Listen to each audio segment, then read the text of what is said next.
자, 구약성경 1292페이지 미가서 2장의 말씀을 볼 차례입니다. 미가서 2장 1절에서 5절까지 그리고 12절에서 13절까지 이렇게 두 부분을 보도록 하겠습니다. 먼저 1절부터 5절까지는 사회적으로 불의를 행하는 자들에게 하나님께서 주신 경고의 말씀인데요. 우리 1절부터 5절까지의 말씀 같이 읽겠습니다. 시작. 그들이 침상에서 죄를 꾀하며 악을 꾸미고 날이 밝으면 그 손에 힘이 있으므로 그것을 행하는 자는 화 있을진저 밭들을 탐하여 빼앗고 집들을 탐하여 차지하니 그들이 남자와 그의 집과 사람과 그의 산업을 강탈하도다. 그러므로 여호와의 말씀에 내가 이 족속에게 재앙을 계획하나니 너희의 목이 이에서 벗어나지 못할 것이요 또한 교만하게 다니지 못할 것이라. 이는 재앙의 때임이라 하셨느니라. 그때 너희를 조롱하는 시를 지으며 슬픈 노래를 불러 이르기를 우리가 온전히 망하게 되었도다. 그가 내 백성의 산업을 옮겨 내게서 떠나게 하시며 우리 밭을 나누어 패역자에게 주시는도다 하리니 그러므로 여호와의 회중에서 분깃에 줄을 댈 자가 너희 중에 하나도 없으리라. 우리 12절과 13절의 말씀 남은 자들에게 주시는 하나님의 귀한 말씀입니다. 같이 읽겠습니다. 시작. 야곱아, 내가 반드시 너희 무리를 다 모으며 내가 반드시 이스라엘의 남은 자를 모으고 그들을 한 처소에 두기를 보스라의 양떼같이 하며 초장의 양떼같이 하리니 사람들이 크게 떠들 것이며 길을 여는 자가 그들 앞에 올라가고 그들은 길을 열어 성문에 이르러서는 그리로 나갈 것이며 그들의 왕이 앞서가며 여호와께서는 선두로 가시리라. 하나님의 말씀입니다. 아멘. 자, 미가 선지자. 미가는 미가야의 단축형인데 하나님과 같은 사람이 누가 있을까? 누가 하나님과 같은가? 그런 뜻을 가진 이름입니다. 북이스라엘의 사회정의를 부르짖었던 선지자가 있었죠. 바로 아모스 선지자입니다. 유다에서 태어났지만 북이스라엘에 가서 활동한 아모스 선지자. 정의를 물같이 공법을 하수같이 흘릴지어다. 그 북이스라엘의 사회적인 불의에 대해서 질타를 했고요. 또 이 미가 선지자는 두 나라 모두에게 하나님의 말씀을 전했지만 특별히 남유다 쪽에 유다의 그 사회 불의에 대해서 사회적인 불의에 대해서 아주 강력하게 하나님의 진노의 말씀을 말씀하고 계십니다. 한국에 경실련이라는 단체가 있죠. 경제정의 실천연합. 우리 기독교 단체인데 개신교 단체인데 그 경실련의 창립 배경이 바로 이 미가서의 말씀을 배경으로 하고 있어요. 사회적인 불의가 더 이상 행해져서는 안 되겠다. 그것이 하나님께서 너무너무 미워하시고 싫어하시는 것이다 하는 것을 이 말씀을 통해서 우리가 알 수가 있는데요. 자, 구약 성경 시대의 경제적인 기반은 무엇을 기반으로 하냐면 토지를 기반으로 해요. 토지가 삶의 기반이었어요. 그래서 하나님께서 땅을 배분해 주실 때에도 너희가 원하는 대로 아무거나 가져라 그렇게 말씀하지 않으셨어요. 하나님이 정확하게 나누어 주셨어요. 그리고 그 나누어 주신 것을 다른 사람이 빼앗거나 또 토지를 매매하되 영영이 타인의 소유로 바꾸지 못하게 하셨어요. 그래서 희년이란 제도도 하나님께서 준비해 주셨고요. 또 땅도 반드시 쉬어야 한다 해서 안식년의 제도를 하나님께서 또 제정해 주시기도 하셨죠. 우리가 유다가 멸망당한 후에 몇 년 만에 그 포로에서 돌아오죠? 70년 만에 돌아오죠. 왜 70년이었을까? 잘 생각해 보면요. 유다의 역사 동안 한 번도 안식년을 지키지 않았어요. 땅의 안식년을.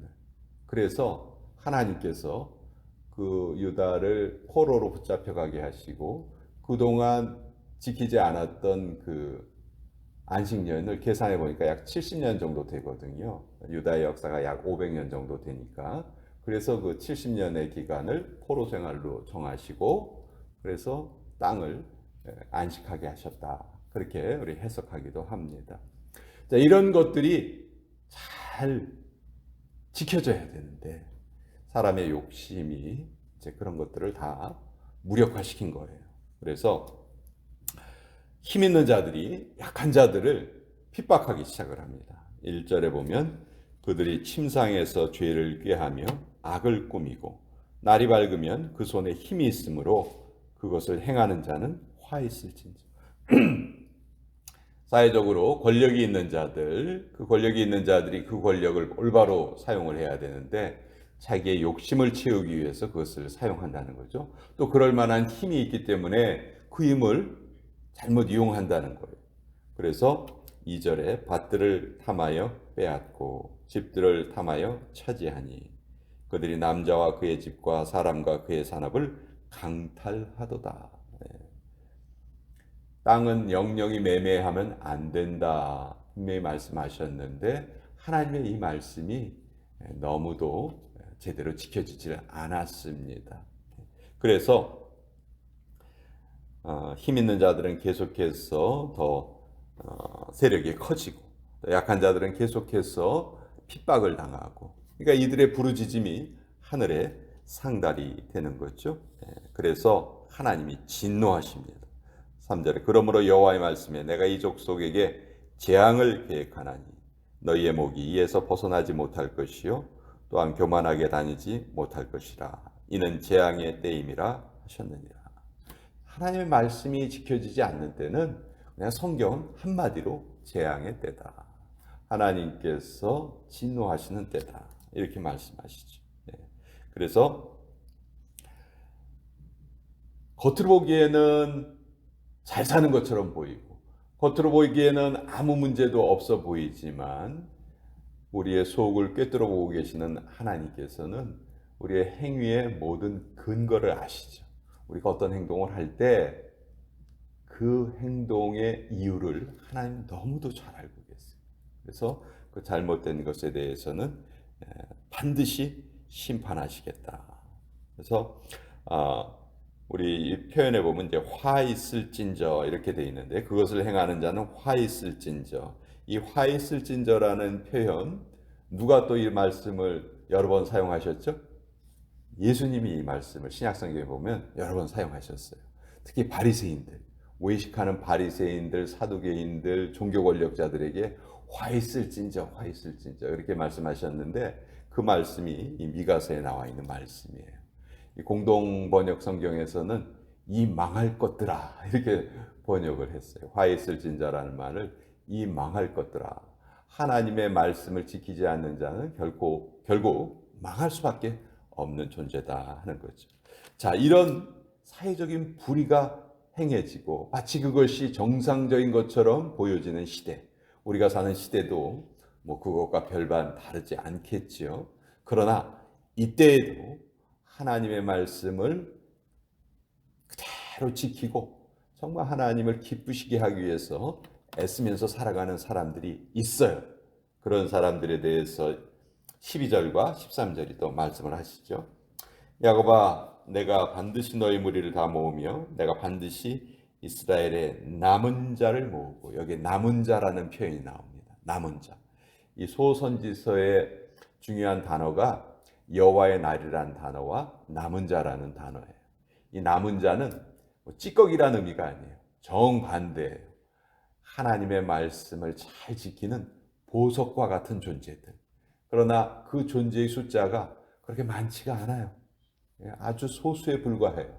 그러나 그 소수는 정말 보석과 같은 존재들이에요. 반짝반짝 빛이 나는 존재들이에요. 하나님이 너무너무 기뻐하시는 존재들이에요. 그러나 그들의 삶은 결코 순탄하지는 않겠죠. 남은 자로 살아간다는 게 너무너무 힘든 일이에요. 왜냐하면 그 시대를 거부하면서 그 시대의 조류와는 다른 방향으로 살아가기 때문이죠. 여러분, 죽은 고기는요, 둥실둥실 떠내려갑니다. 그렇죠? 근데 살아있는 고기는 어떻게 해요? 그 물을 거슬러서 올라가죠. 왜? 생명이 있기 때문에. 네. 그러면 우리가 나는 지금 죽은 고기로 살아가는가 아니면 살아있는 고기로 살아가는가 냉철하게 좀 생각해 봐야 돼요. 아유, 뭐 세상 사람들 다 그러는데 뭐 적당히 눈 감고 적당히 부정 저지르고 적당히 그렇게 살아가는 사람들은 한마디로 죽은 고기예요. 그냥 물에 둥둥둥둥 둥실둥실 떠내려가죠. 죽어 있기 때문에. 그러나 살아있는 자는 하나님의 말씀이 그 안에서 살아서 꿈틀꿈틀거리는 자는 이건 잘못된 거야. 이건 하나님의 말씀과 달라. 나는 이 하나님의 말씀대로 살 거야. 세상 사람들 뭐라 해도 나는 바른 길을 갈 거야. 그게 우리 크리스찬의 삶이죠. 쉽지 않아요. 그러나 하나님은 그런 자를 남은 자라고 생각하시고 보석처럼 반짝반짝 여기 빛나는 자들이라 말씀하세요. 그런 자들에게 이제 하나님이 말씀해 주시는 내용이 12절과 13절인데요. 특별히 13절에서 우리가 은혜를 받을 수 있는 구절이 맨 마지막 구절이에요. 여호와께서는 선두로 가시리라. 선두로 가시리라. 우리가 그런 삶을 살아갈 때 외롭지 않을까, 힘들지 않을까? 그렇지 않아요. 물론 힘은 들겠지만 외롭지 않습니다. 하나님께서 앞장서서 가시는 거예요. 우리가 가는 길은 하나님이 앞장서서 가시는 길을 따라가는 길이에요. 그렇기 때문에 그 길은 반드시 하나님께서 기뻐하시는 길이고 하나님이 우리의 삶을 이끌어 가신다는 것이죠. 현대교회 문제 중에 하나는 교회에 들어와 있지만 성도답지 못한 삶을 사는 사람들이 너무 많다는 것이죠. 자꾸 교회 사람의 숫자가 적다, 그게 문제다 그렇게 말하지만 저는 오히려 정반대라고 생각해요.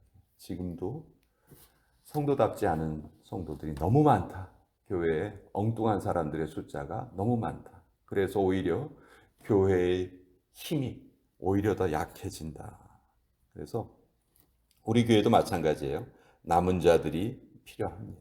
그저 이 땅에 그저 그냥 아무 의미 없이 살다가 죽는 자들이 아니고 정말 남은 자의 모습으로 살아가는 그런 사람들이 필요하다. 그런 사람들에게는 반드시 하나님께서 함께 하시는데 그 남은 자의 모습이 무엇이냐? 사회적인 정의를 잘 지켜간다는 것이죠. 법을 잘 지키고 어려움을 당한 자를 잘 도와주고 내가 가진 힘을 잘못된 일에 사용하지 않는 것. 그것이 하나님께서 우리에게 바라시는 모습이다. 아유, 나는 뭐 별로 힘이 없어요. 그렇게 생각할 수 있지만 아니에요. 우리는 엄청난 힘을 가진 존재들입니다. 내 삶을 결정할 수 있는 힘이 있어요. 그것이 엄청난 힘이거든요. 그러니까 그 힘을 올바로 정의롭게 사용하는 자들에게 하나님께서 복을 내리신다 하는 말씀이 오늘 이 미가서의 말씀입니다.